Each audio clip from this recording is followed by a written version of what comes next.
Went into the Air Force and became a pilot. I didn't play any hockey when I was in the services. And then when we came out of the services, it was a bunch of local fellas that just liked to play hockey, so we formed a hockey team and used to travel to rural Alberta and go out and play a hockey game and drive home at night, get up the next morning, go to work, sort of thing. And that developed into a hockey team that we became reasonably good.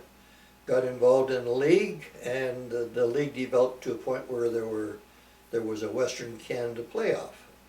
And that's how it all started. Our stay away from home was about 80 some odd days, and we played over 55 hockey games. And we went to some wonderful facilities. We did play on some very strange ice rinks. Some were the size of football fields, others were the size of nightclubs. And we played whether it was snowing or not snowing. Sometimes the rink didn't even have boards. And then again, we played in stadiums that would be very modern as we speak today.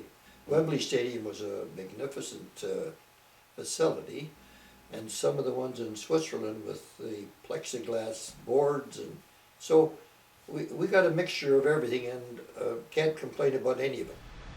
At the time, it was an experience that one would love to have in his lifetime, and which we cherished.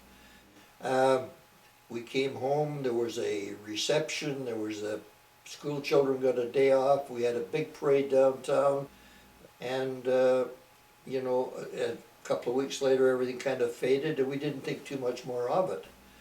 But year after year, when the Canadian team went overseas and didn't win anything, it became more apparent. And of course, when it got up to the 40 and 50 years, we became more recognized than at the start. So why, I don't know. Why we didn't win it, I have no idea.